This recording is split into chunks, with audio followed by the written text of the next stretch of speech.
placer estar con todos ustedes esta noche.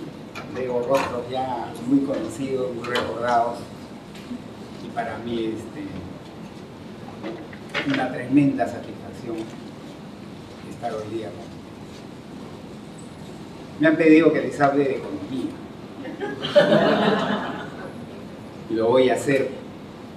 Y quiero empezar contándoles que desde que estudiamos economía en esa época hasta hoy día, la teoría económica ha evolucionado sustancialmente.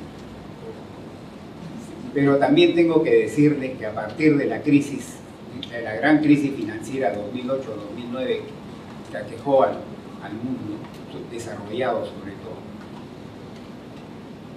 la teoría económica ha entrado en un proceso muy serio de evaluación.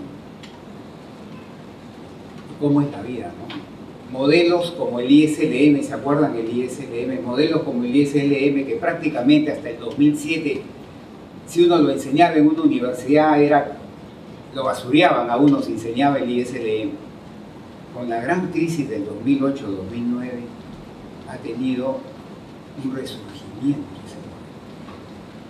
Y gran parte de esa crisis se analizó el modelo para explicar lo que está pasando y sobre todo recetar qué es lo que uno necesita en la vida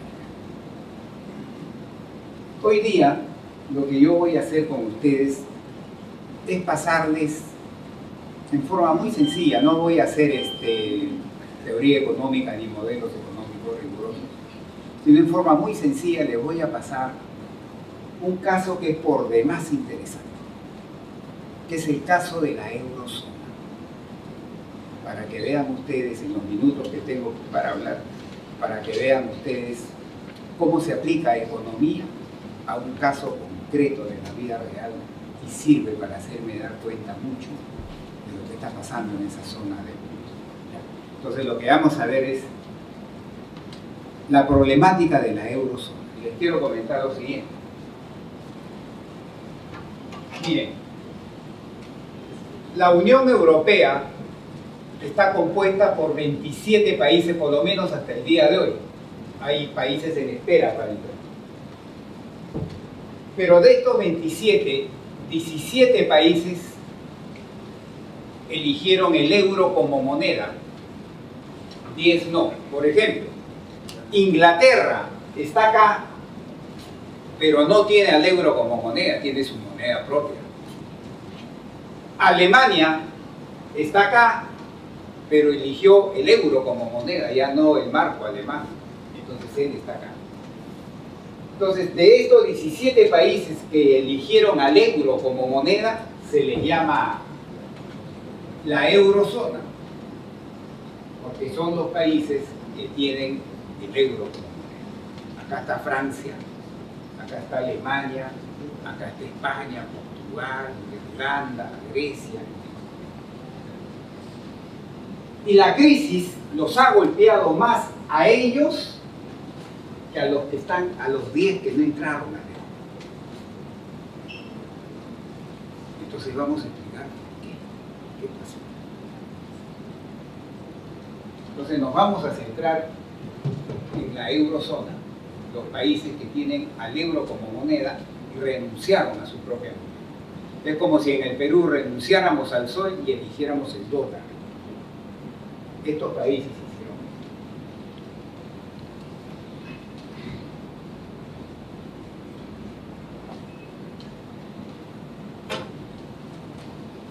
En la eurozona se puede dividir en dos grandes zonas a su vez. En azul se les llama los países de la periferia. Los que están acá se le llaman los países del centro. Los países del centro son los países fuertes. Acá está Alemania, acá está Francia.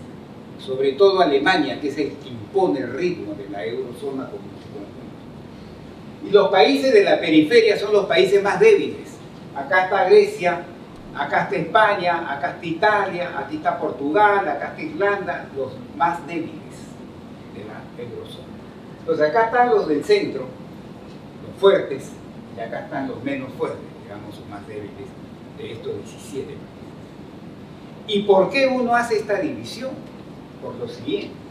Porque cuando entra el euro, cuando se pone el euro en circulación en todos estos países, ocurre un hecho muy concreto. Del centro comienza, sobre todo de Alemania, comienza a haber un tremendo flujo de capitales de aquí a estos países.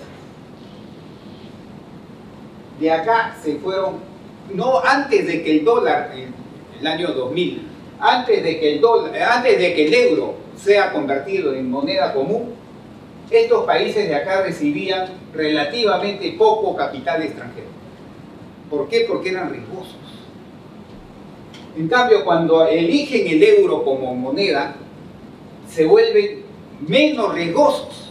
¿Por qué? Porque al tener el euro como moneda, por ejemplo, tenían la inflación del euro, que era una inflación baja, tenían el respaldo, se esperaba, se especulaba de los países del centro, en fin, tenían una serie de supuestas ventajas que los hacía menos riesgosos. Y cuando comenzaron a aparecer estos países menos riesgosos, esa es la razón fundamental por la que el capital comienza a fluir a estos países. Es como si a un ser humano le hicieran una transfusión. Entonces, ¿qué pasó con estos países de la periferia? Que cuando viene el flujo de capitales hacia ellos, como cualquiera, su gasto comenzó a crecer, ¿Quién lo financiaba? ¿De dónde salían los recursos para financiar ese aumento en el gasto? De este influjo de capitales. Entonces todos estos países comenzaron a gastar y a gastar más. ¿Por qué? Porque tenían los dólares que entraban, los euros que entraban. Entonces estos países, más tarde que nunca, comenzaron a tener un problema de inflación. La inflación comenzó a subir. Y les voy a dar un dato.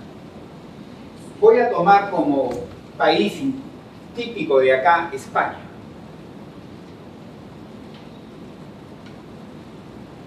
Y voy a tomar como país típico de acá, Alemania. Entonces, entre el 2001 y 2007, ¿por qué 2001? Porque el 2000 se creó el euro. ¿Y 2007 por qué? Fue porque el 2008 empezó la gran crisis. O sea, los años normales. España experimentó una inflación de 4% anual en ese periodo. En cambio, Alemania experimentó una inflación de 1% anual. ¿Por qué España, esto de acá, tuvo bastante más inflación que Alemania? Porque al recibir estos capitales gastó y en algún momento comenzó a disparar la inflación. España y Alemania no, se mantuvo prudente. Y en 2007, 2012, ahorita, España está experimentando una inflación de 1.5% en ese periodo anual, o sea, ha rebajado sustancialmente como producto de la crisis. Y Alemania, una inflación cercana al 2%. Pero ¿qué cosa les quiero demostrar? Que cuando el influjo de capital llegó a estos países, estos tuvieron más plata para gastar, gastaron como es normal, y provocaron un aumento de inflación en ellos, versus lo que pasaba en los países del centro, sobre todo Alemania. Este proceso de inflación en España versus Alemania originó esto. Los costos en España y en los otros países, en Grecia, en todos ellos, los costos, como tenía más inflación, sus costos en Alemania Y cuando los costos suben, ¿qué pasa con ese país en términos internacionales? Pierde competitividad. ¿Por qué? Porque sus productos se vuelven más caros. Este plumón hecho en España, como tenía inflación, 5 soles, digamos, y este plumón hecho en Alemania, como tenía mucho menos inflación, 1 sol. ¿Qué producto es más competitivo a la hora de salir a exportar? ¿El que sale a 5 soles o el que sale a 1 sol? El que sale a 5 soles es menos competitivo, pues, y el que sale a 1 sol es más competitivo. Pues, ¿por qué? Porque igualdad de calidad le van a comprar a mí y no le van a comprar a este. Entonces, este proceso de inflación le restó competitividad a estos países frente a estos países de acá. ¿Y por qué es importante entender esto? Porque cuando empieza la crisis en 2008, hasta el día de hoy, cuando empieza la crisis, una de las medidas que tomaron en los países de la periferia fue ajustarse el cinturón. Como estaban gastando más, no podían seguir mucho tiempo más gastando en demasía. Entonces los gobiernos comenzaron a ajustarse el cinturón y al sector privado también le ajustaron el cinturón. Entonces, el gasto que estaba creciendo en todo este periodo comenzó en estos países a bajar. En todo ese periodo. ¿Por qué? Por la crisis los obligó a hacer eso. El gobierno y el sector privado. En el caso de España, el sector privado porque estaba recontra endeudado. Sobre todo es que tuvieron un problema similar a Estados Unidos, una burbuja inmobiliaria. Entonces el sector privado y el gobierno se ajustó. ¿Eso qué significó? Que el mercado interno se achicó. ¿Por qué? Porque ya no gastaba la gente que vivía dentro del país, pues ni el gobierno ni el sector privado. Entonces las empresas aquí ¿qué iban a vender? Entonces cualquier empresa que dice se le achica el mercado interno, levanta la cara y dice quiero exportar, pero cuando ha querido salir a exportar se encontraron con este problema, ya no eran tan competitivos.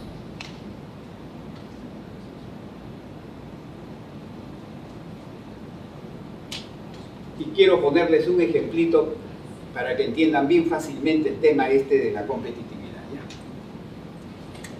Supongamos que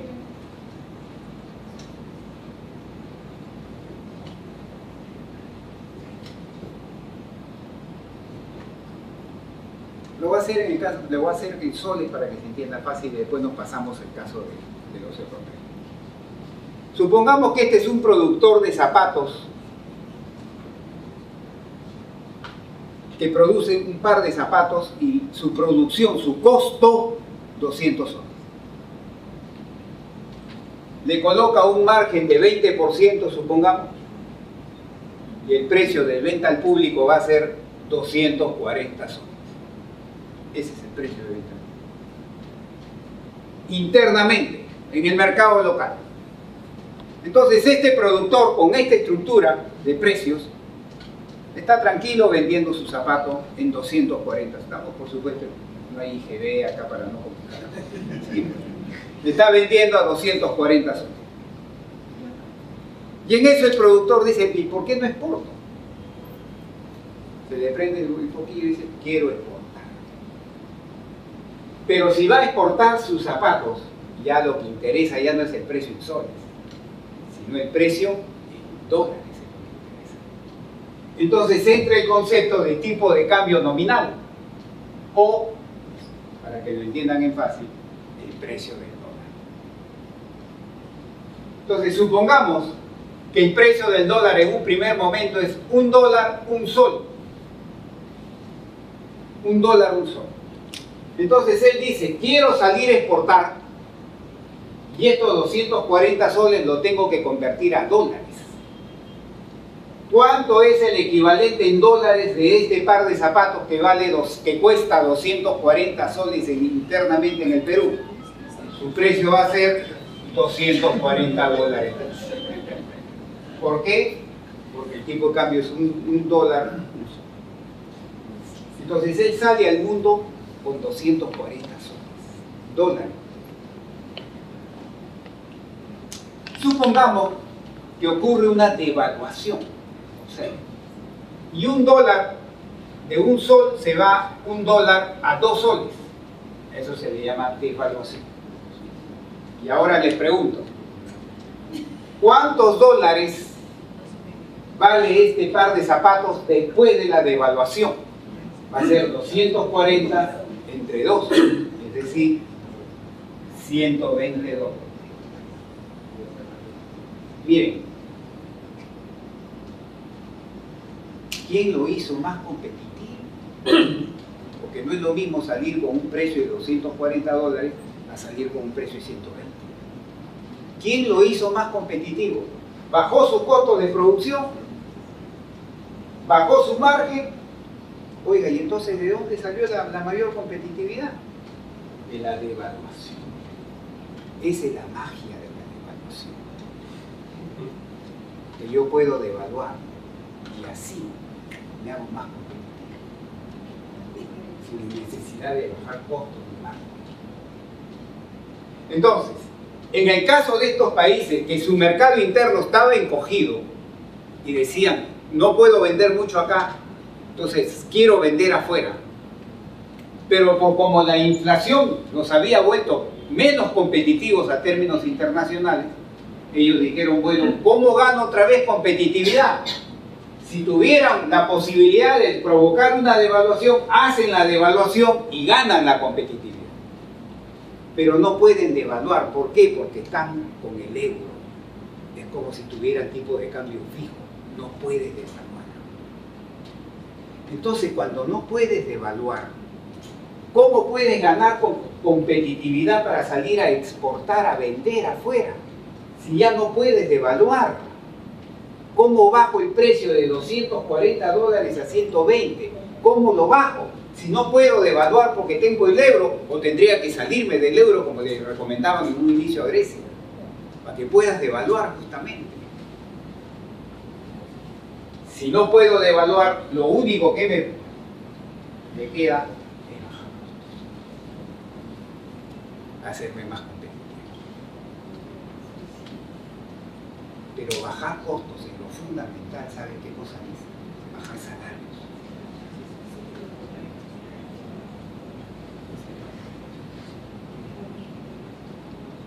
Y como los salarios son rígidos a la baja o lentos a moverse hacia la baja, voy a tener que ganar competitividad bajando costos. Me va a tomar muchos años. Y miren lo que les ha pasado a estos países de la periferia: 2008, 2009, 2010, 2011, 2012 y 2013. 6 años de ajuste. Y para bajar salarios, ¿qué tengo que producir? Porque el gobierno no puede decir, bajen los salarios. No, no puede. Para bajar salarios, ¿qué tengo que producir? Tremendas cantidades de desempleo. Porque es el desempleo el que te hace bajar salarios. ¿Por qué crees que España hasta ahora tiene 25% de desempleo? ¿Por qué crees que Grecia hasta ahora tiene 28% de desempleo? Y así. Porque es la forma de bajar salarios, para bajar costos y poder volverse más competitivos, para poder exportar, porque su mercado interno sigue ajochado, está angosto. Y en ese problema están en la eurozona del día de hoy. Si, como adentro todavía está angosto el mercado, quiero exportar, pero no puedo devaluar a menos que me salga del euro. Pero como no me voy a salir del euro, entonces la única forma de poder exportar y ser más competitivo para exportar es bajar salarios. Y bajar salarios me toma tiempo. Y segundo, mucho desempleo. Y esa es la tragedia que está viviendo la eurozona. Pero estos países, estos no, estos sí. ¿Cómo consigo bajar costos para volverme más competitivo a fin de exportar? Porque mi mercado interno todavía está comprimido. Y en ese plan están, y en ese problema están, y en esa lucha están, hasta el día de hoy. Esa es la problemática que está viviendo y de acá uno saca una conclusión. Tipo de cambio fijo, porque es como si me contaran un arma muy potente, la devaluación. Con la devaluación, mira cómo me gano competitividad así. Sin la devaluación, lo tengo que ganar así. Y esto es mucho más difícil. Una lección que se saca de esto es: tipo de cambio fijo hoy día no es aconsejable. En Perú, felizmente, tenemos tipo de cambio flexible. Aún cuando en los 90 pasaron por acá mucha gente a recetarnos dolarizarnos, como es Ecuador, como es El Salvador. Ecuador y El Salvador tienen este problema. Ellos no pueden devaluar. Y si quieren ser más competitivos, su problema es este. Y ese es el gran problema que afrontan nosotros, ¿no? Nosotros tenemos tipo de cambio flotante, o sea, flexible. Podemos devaluar y podemos ser más competitivos sin tener que recurrir necesariamente a este ajuste. Esa es la historia de los países de la eurozona, de la periferia de la eurozona. Esa es la problemática que enfrentan y ese es su calvario que están viviendo. 6 años de tremendo desempleo, porque paradójicamente el desempleo es lo que los va a sacar a la larga de la difícil situación económica. Ellos sí están en recesión, ellos sí están en recesión. Estados Unidos no. Estados Unidos está creciendo poquito, pero crece. Ellos es como un... Estados Unidos, mira, hay que diferenciar entre desaceleración económica y recesión. Desaceleración económica es lo que nos está pasando a nosotros hoy. Es como si yo fuera en un carro a 100 kilómetros por hora, luego voy a 80, voy a 60, voy a 40, me estoy desacelerando, pero siempre avanzo. Recesión es cuando el carro se para, pongo marcha atrás y comienzo a ir atrás. Esa es recesión. Nosotros estamos desacelerándonos, no estamos en crisis, no tenemos recesión, pero ellos sí, ellos tienen recesión, están creciendo negativamente. Y la única forma de revertir eso es que vendan más. Pero adentro no pueden porque está comprimido. Y afuera tampoco pueden porque no son competitivos, porque esto les quitó la competitividad. Ese es su problema, por eso llevan 6 años y ahí están, no salen. Hay una figura que les puede ayudar a salir, y es que Alemania acepte más inflación. Pero Alemania en la vida va a aceptar más inflación. Entonces el problema está. La única forma de ellos es seguir bajando salarios, seguir bajando salarios, seguir bajando salarios, para hacerse más competitivos, más competitivos, más competitivos, comiencen a exportar más, exportar más, exportar más, y eso sea la locomotora que saque a la economía de la recesión. Porque el mercado interno no lo va a sacar. Ese es el problema de la eurozona, ese es el problema que nos trae tener un tipo de cambio fijo, cuando me quitan la habilidad de evaluar, que me puede ayudar muchísimo. En Perú, felizmente, no está en esa situación. Eso es lo que quería compartir con ustedes.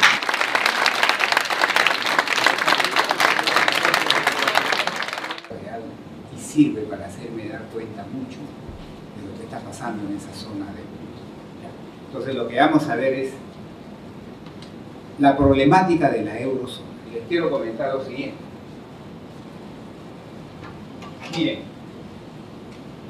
la Unión Europea está compuesta por 27 países, por lo menos hasta el día de hoy. Hay países en espera para entrar.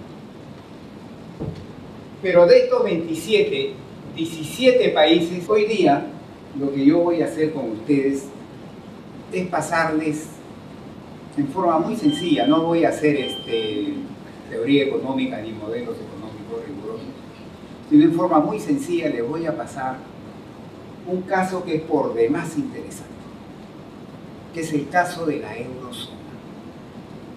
Para que vean ustedes, en los minutos que tengo para hablar, para que vean ustedes cómo se aplica economía a un caso concreto de la vida. Un placer estar con todos ustedes esta noche. Veo rostros ya muy conocidos, muy recordados, y para mí una tremenda satisfacción estar hoy día con ustedes. Me han pedido que les hable de economía y lo voy a hacer. Y quiero empezar contándoles que desde que estudiamos economía en esa época hasta hoy día, la teoría económica ha evolucionado sustancialmente. Pero también tengo que decirles que a partir de la crisis, de la gran crisis financiera 2008-2009 que aquejó al mundo desarrollado sobre todo, la teoría económica ha entrado en un proceso muy serio de evaluación. ¿Cómo es la vida, no? Modelos como el ISLM, ¿se acuerdan del ISLM? Modelos como el ISLM que prácticamente hasta el 2007, si uno lo enseñaba en una universidad, lo basureaban a uno si enseñaba el ISLM. Con la gran crisis del 2008-2009 ha tenido un resurgimiento. Y gran parte de esa crisis se analizó el modelo para explicar lo que está pasando y sobre todo recetar qué es lo que uno necesita en la